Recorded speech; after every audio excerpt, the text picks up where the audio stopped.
So let's go a bit further back, right? Now, you're Okay. often quoted as saying that this is the song that changed your life. Now, for us to really understand it, right, I would like you just to depict what was going on in your life after, Get Live with Erica Badu, up until the point you got this placement with Kanye.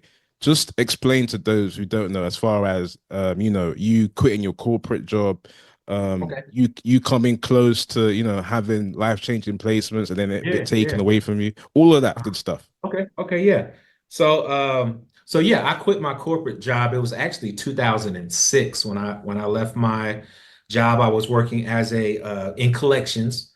Um, so left my job, and at that point, I was just doing music and trying to figure out ways to make money. I was just selling beats independently, whether it was $100, whether it was $300 or whatever. I was mixing records for people, just any way that I could attain any type of money to keep bills paid.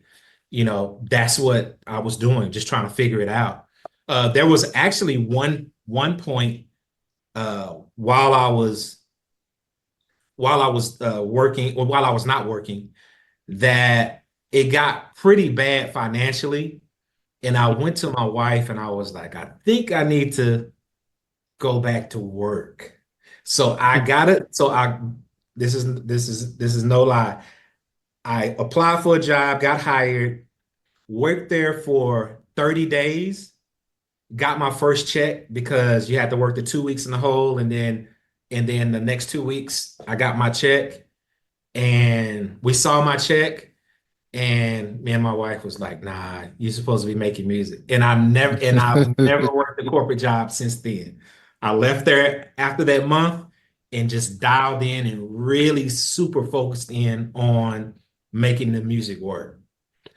Uh so yeah, so that's that. 2008 was a interesting year for me as well because it was the year that I thought was going to be my breakout year as a producer. Two reasons.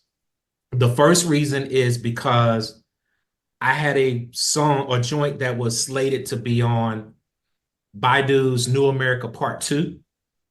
She had already recorded it. Um, Her A&R, KK Roseman, he flew down from New York to hand deliver the paperwork for the song to me. Oh We're at the wow. studio. Yeah. So everything was like set. Like, you about to be on this album. These are the points. This is the fee we paying. Everything was settled for that. In addition to that, uh, a couple months prior, what's his name? Vic, who was Music Soul Child's manager at the time for Soul Queen Management. I never Okay. forget, he hit me up because I had sent him some beats, and he was like, yo, Music wants to use this particular beat for his album. And I think the album was you guys remember Music in the Magic? I think it came out probably around 2008, 2009 as well. So 2008. 2008, okay. So it was for that joint. And he was like, okay, Music wants to share co-production with you. These are the points. We can pay you. I think the fee was like 5K. We can give you 5K fee for it. Send the stems. Sent the stems.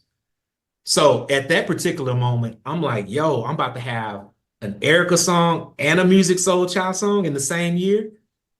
I was like, this is the moment. This is the moment that I've been waiting for to break me out as a producer on a commercial level. So 2 weeks before Erica's album come out, and me and Erica used to talk like all the time on AIM, Instant Messenger, AOL Instant Messenger. About 2 weeks before the album come out, I get an alert on my computer, and I see it's Erica, and it was all these sad emojis.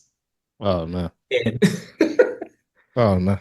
I remember seeing these sad emojis, man, and my heart just fell. I'm sorry, S. We had to pull the song at the last minute, didn't make it. And of course, I was like, oh, that's cool, but I'm crying on the inside. I'm hurt. I'm disappointed. But yeah, I was like, okay, it's cool. I'll make the next one. Like, we'll keep working on music. So didn't make that album. Fast forward a few months, I think the music album come out, and obviously my song is not on that album either.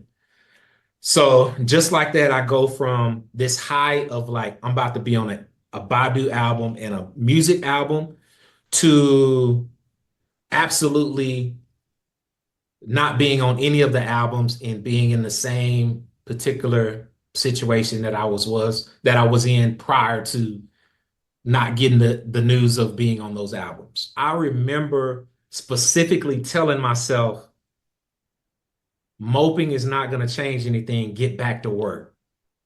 Hmm. Yeah. And once I got back to work, man, it was like a fire because I would always say to myself, like, okay, they didn't like those.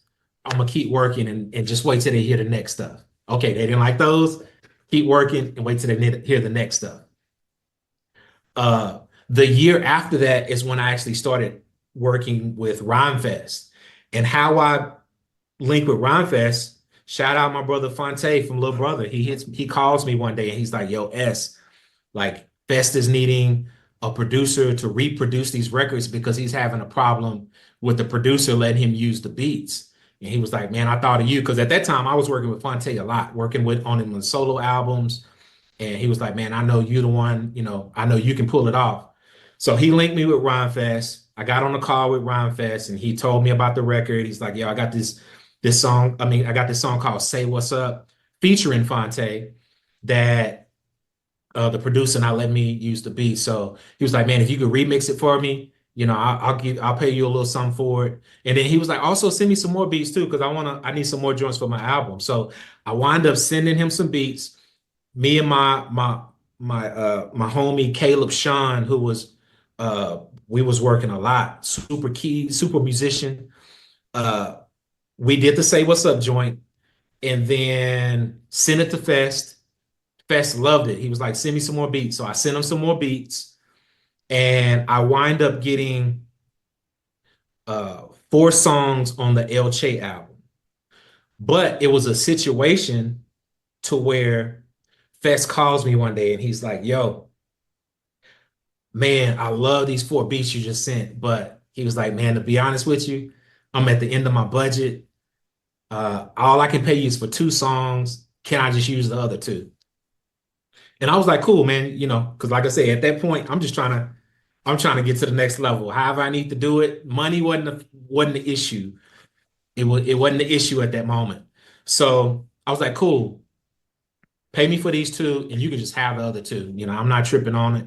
Go ahead and use the other two. So he used those records.